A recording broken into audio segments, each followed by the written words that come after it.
트럼프가 이제 무역 적자를 해소해야 된다. 이게 균등하지 않다. 한국은 더 많이 미국산 제품을 사야 된다라고 이야기를 하고 있는데요. LNG 등 미국 에너지 구매를 향후 4년간 1,000억 불 확대하는 합의도 포함되었습니다. 트럼프가 관세를 무기로 협박을 하고 있다 이런 얘기를 많이 듣는데 LNG가 있더라고요. 그러니까 우리가 미국에 있는 그 LNG를 수입을 한다라고 했을 때 사실은 이제 두 가지 측면인데요. 하나는 그만큼 우리가 화석연료를 많이 쓰는 건데 화석연료를 덜 쓰는 방식으로 하려고 한다고 하면 미국에서 10만큼 수입을 했으면 우리가 그 10을 대신해서 다른 나라에서 수입하는 걸 줄이면 괜찮겠죠. 총량을 줄인다고 하면. 근데 이제 거기에 대한 이제 전제 조건은 뭐냐면 가격이 괜찮아야 되는 거죠. 그런데 전통적으로 미국에서 수입해오는 그 LNG 가스의 경우에는 꽤 비쌉니다. 왜냐하면 거리가 멀고 보통 루이지애나나 이제 텍사스에서 파나마 운하를 지나서 태평양으로 해서 하다 보니까 거리가 굉장히 길고 그러다 보니까 운송 비용들이 이제 많이 들어서 보통 평균 미국인들이 사용하는 가격의 한 3배 정도를 우리나라가 더 비싸게 지불하고 이제 수입을 해야 되다 보니까 상당히 비싼 에너지원이죠. 들을수록 똑똑해지는 지식 뉴스! 사실 트럼프가 관세 그리고 미국이 가진 여러 각종 파워를 가지고 우리나라를 협박한 거는 사실 처음은 아닙니다. 트럼프 정부 1기 때 2018년도죠. 미국이 에너지를 수출하고 미국산 석유와 LNG 가스를 이제 수출을 하면서 우리나라에도 좀 팔아야겠다 하면서 관세를 높이겠다. 또 그 당시에는 FTA 재협상이 있었거든요. 그래서 FTA 재협상을 하면서 흑자가 너무 많으니 미국산 에너지를 더 많이 수입해라. 그리고 농축산물도 더 확대해라 라는 요구를 했고요. 또 2019년도에는 어떤 일들이 있었냐면 방위비 재협상을 하면서 LNG나 이제 에너지 수입을 늘리라라는 요구를 좀 했었고요. 그래서 실제로 우리는 이 시점부터 미국의 원유와 LNG를 굉장히 많이 수입하기 시작을 했고요. LNG의 경우에는 2017년도에 한 195만 톤 정도였는데 이제 현재는 약 564만 톤까지 수입을 좀 하고 있습니다. 그런데 이제 이거는 1기 때 협상하고 그 다음에 우리가 이제 수입했던 내용들이고요. 현재는 그거보다 더 많이 수입하라라고 좀 요구를 하고 있습니다. 알래스카 LNG의 얘기가 나오더라고요. 근데 이 문제 같은 경우는 단순히 수송 거리가 더 멀어진다라는 거 말고도 더 어떤 문제가 좀 있는 건가요? My administration is also working on a gigantic natural gas pipeline in Alaska, among the largest in the world, where Japan, South Korea, and other nations want to be our partner with investments of trillions of dollars each.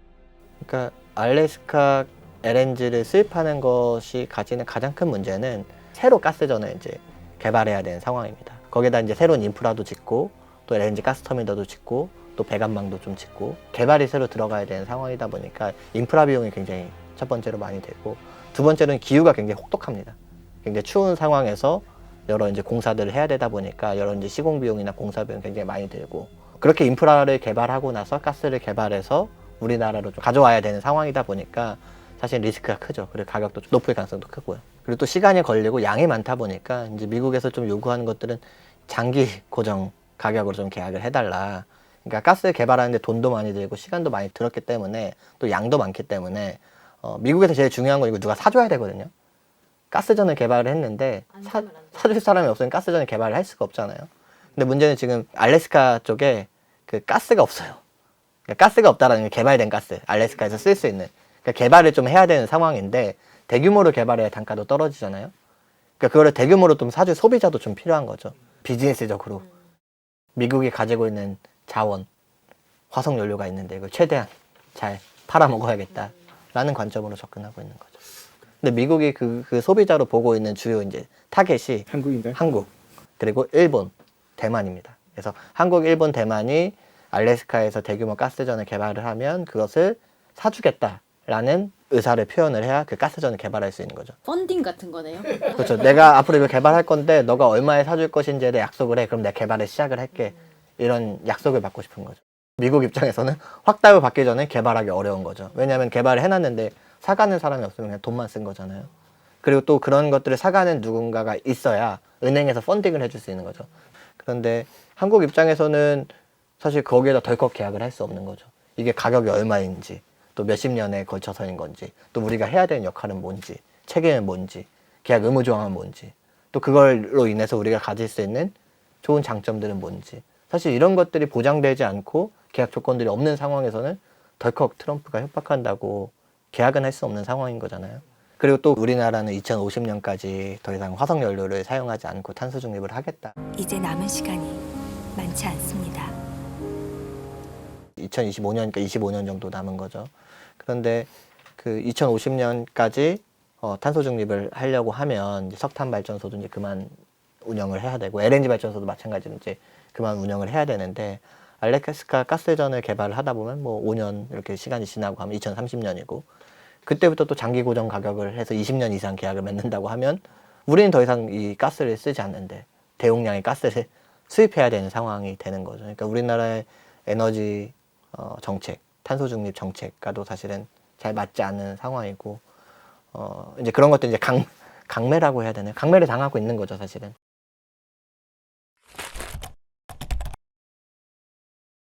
그러니까 이게 에너지 안보 차원에서는 국제 정세도 그렇고 앞으로 이게 어떤 방향으로 갈 거냐, 거기서 우리의 핵심 전략들은 어떻게 세울 거냐가 사실 굉장히 중요합니다. 그래서 우크라이나 사태 때 2022년도에 핵심 키워드는 에너지 안보였어요.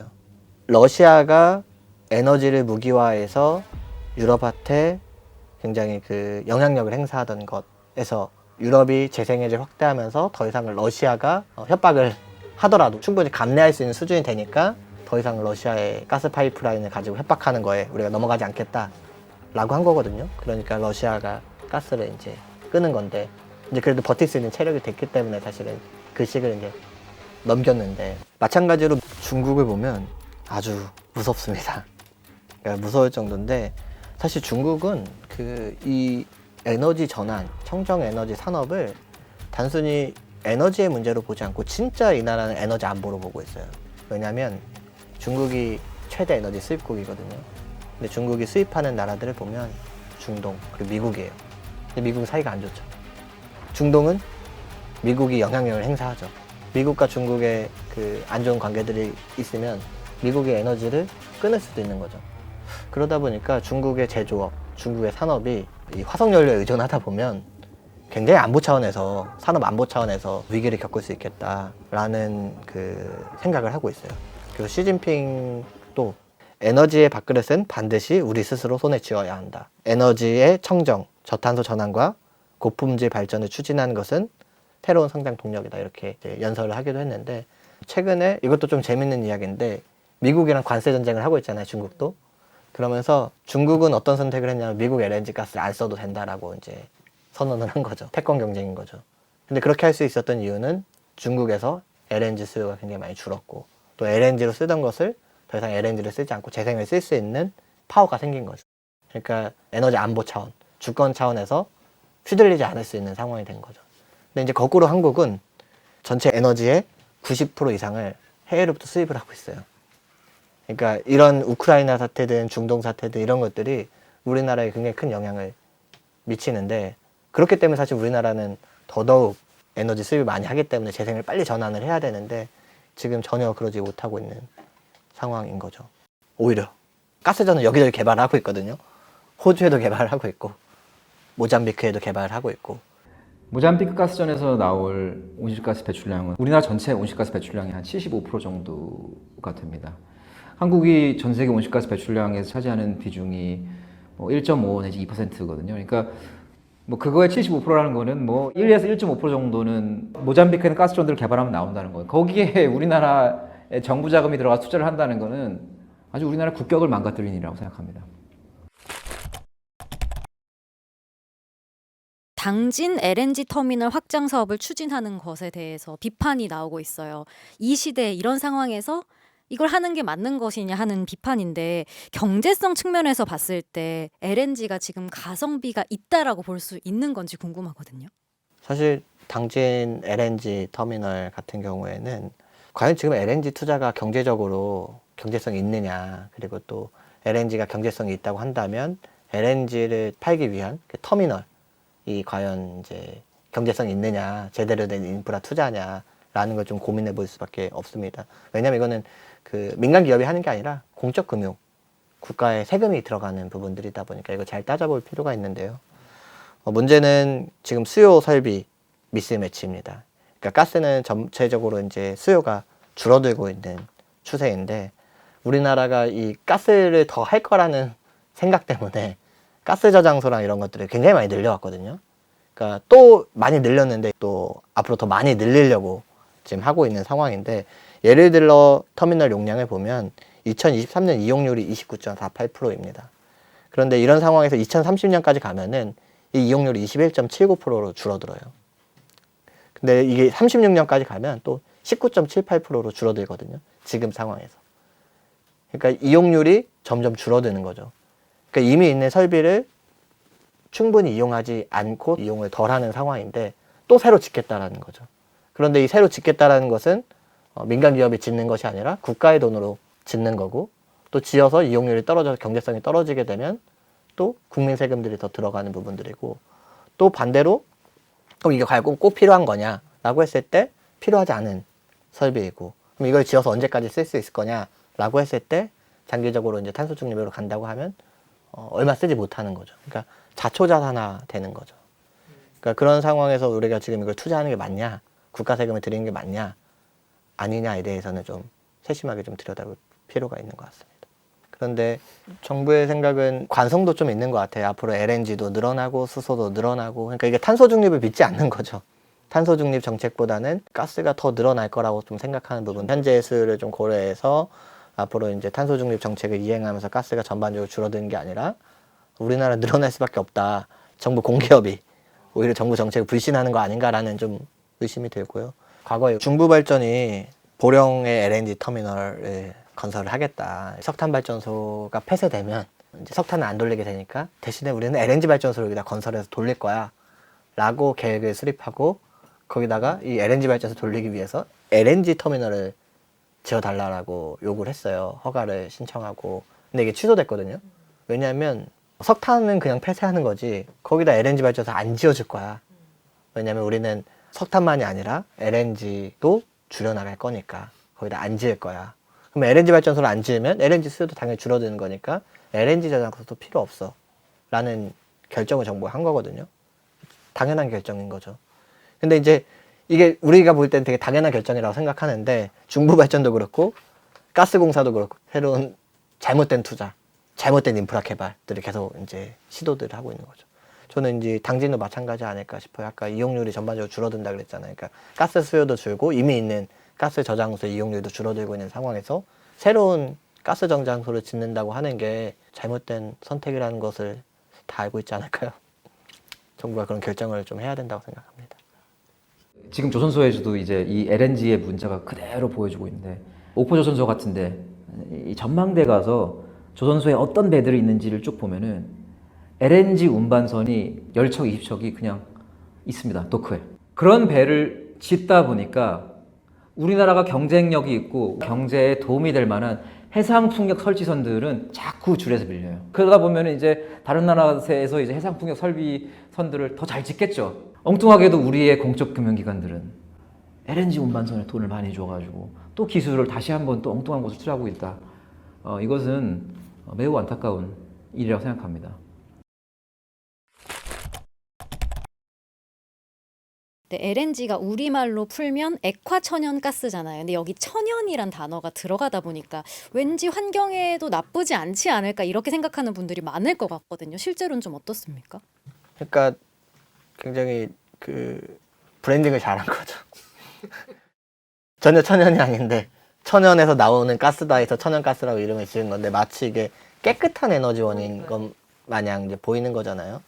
근데 이제 천연가스라고 얘기할 때 논리들을 보면 다른 화석연료에 비해서 조금 더 온실가스 배출량이 좀 적다. 이제 석탄을 태워서 발전을 하는 것보다 이 천연가스를 통해서 발전할 때 온실가스 배출량이 한 40%에서 50% 정도 줄어드니 이건 천연가스가 맞다, 청정에너지다라고 주장을 합니다. 근데 이제 이 주장이 일부 이제 발전할 때만 보면 타당한 부분들도 있지만 사실은 LNG 이제 가스 같은 경우에는 액화천연가스잖아요. 그러니까 우리나라에서 나는 천연가스가 아니다 보니까 전 주기로 보면 미국에서 이거를 가스 배관망으로 연결해서 액화해서 배를 타고 또 우리로 가져와서 태우는데 이 천연가스는 메탄이거든요. CH4. 그러니까 그냥 온실가스 배출한 CO2보다 80배 더 강력한 온실가스인데 이게 굉장히 많이 다량 배출이 됩니다. 카본 누출이라고 하는데 전주기로 보게 되면 오히려 석탄이랑 온실가스 배출이랑 비슷하거나 특정한 경우에는 오히려 더 배출이 많기도 합니다. 그럼 우리가 말하는 아리백에는 포함이 안 되는 거죠? 당연히 안 되죠. 그래서 심지어 아리백이 포함이 안 되는 것뿐만이 아니라 이 가스 사업하는 사업자들이 나는 아리백 할 거예요 라는 거 아리백 가입해 주세요 라고 해도 거절을 당합니다.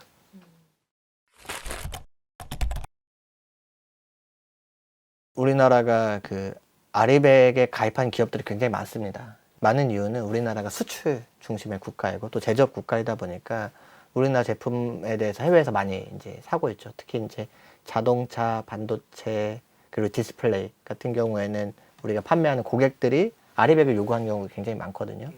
그래서 최근에 이제 KDI 정책 그 국제대학원에서 이제 연구한 걸 보면은 우리나라 기업이 아리백에 포함되지 않아서 고객을 잃었을 때 실제 지금보다 매출이 얼마나 줄어들 거냐라고 이제 전망을 좀 한 게 있는데요.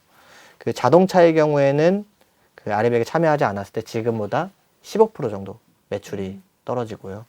반도체의 경우에는 29.8%가 떨어지도록 전망을 하고 있고요. 디스플레이는 40%가 매출이 떨어집니다. 그러니까 이 기업들의 매출이, 이거는 이제 영업이익도 아니고 매출이 만큼 떨어지는 거니까 엄청나게 떨어지는 건데 사실상 살아남기 어렵다는 거죠. 근데 이미 전 세계적인 추세는 바뀌고 있다고 들리고 결과가 뻔하다라고 지금 수치를 보면 저는 들리는데 그럼에도 불구하고 우리나라가 빠르게 좀 전략을 안 바꾸는 데는 어떤 구조적인 이유가 있는 건지 정책적인 요인이 있는 건지 그 이유가 뭔지 궁금해요. 그러니까 두 가지인데 하나는 천연가스를 왜 이렇게 좋아하냐. 왜 이렇게 한국만이 아니라 모잠비크, 미국 이런 데서 개발하고 또 그걸 사오려고 하느냐라는 화석연료 중독의 측면이 하나가 있고 다른 한 측면은 그럼 왜 이렇게 재생에너지를 잘 안 들리냐. 그 재생에너지 써서 기업의 경쟁력을 강화해야 되는데 이 두 가지 측면인데요. 이제 첫 번째 측면으로 보면은 사실 우리나라가 화석연료를 수입하는 산업에 대해서 굉장히 탄탄하게 공급망을 지금까지 만들어 왔어요. 그러면 한국은 왜 계속해서 이런 일을 투자를 하느냐? 익숙하니까. 그간 이거 해왔으니까. 아, LNG가 필요하구나.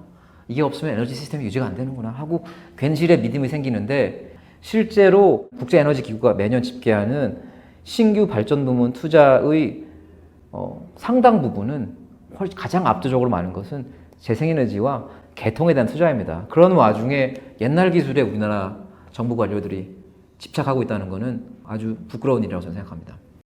다른 측면에서의 이 재생에너지로의 전환은 사실은 우리나라가 구조적으로 어려운 점은 있어요. 뭐냐면 전력 소비는 굉장히 많은데 땅이 좁다 보니까 사실 재생을 빠르게 늘리기에는 좀 어려운 측면들이 있고 그렇지만 또 한편으로는 재생에너지가 늘어나면 늘어나는 만큼 가스를 덜 써야 돼요. 근데 가스로 돈 벌어왔던 기업들이 많고 그러다 보니까 재생에너지가 빠르게 늘어나는 게 이 가스업계는 좋지 않은 거죠. 근데 문제는 구조적으로 재생에너지를 사업을 하고 있는 주요 기업들은 대기업들은 이제 가스 기업들이 많아요. 왜냐하면 가스 기업들한테 가스 발전만 하지 말고 일정 부분 재생에너지로 공급해라고 의무를 줬거든요. 그러다 보니까 그 기업들이 가스 사업도 하고 재생의 사업도 하는데 전체로 돈 버는 걸 보면 가스가 좀 더 돈이 되는 거죠. 근데 이건 이제 에너지 업계에서 에너지 기업들의 이야기고 제조업은 다르죠.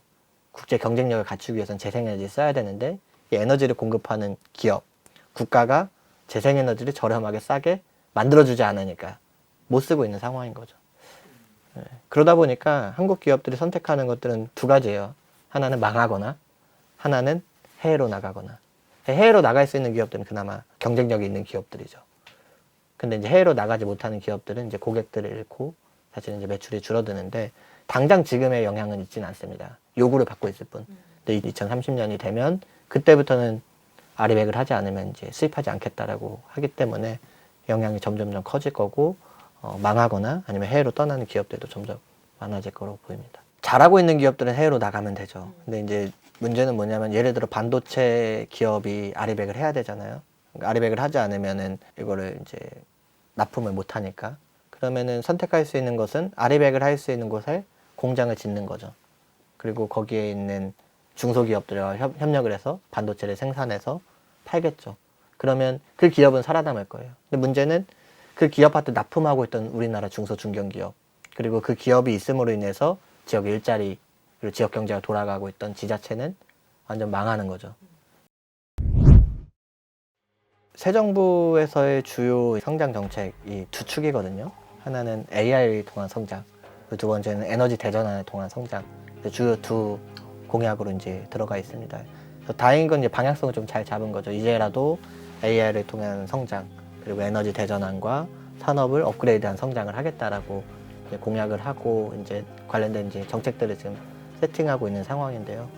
우리나라가 가장 우선적으로 해야 되는 전략은 빨리 재생에너지 늘리는 겁니다. 재생에너지로의 전환은 이제 산업적인 선택이 아니라 이제 필수인 사회가 되었습니다. 우리가 화석 연료에 의존하는 것이 아니라 재생에너지로 빠르게 전환하는 것이 우리나라 산업도 또 살리고 또 국가 경제도 살리는 길이라고 생각을 합니다. 당장 지금의 우리나라 기업들의 수출을 더 위해서 우리 미래 세대의 여러 가지 좀 권리들이 좀 빼앗기는 느낌도 있는 거죠. 오늘 교양일을 부탁해는 여기까지 하겠습니다. 이렇게 하는 게 맞나요?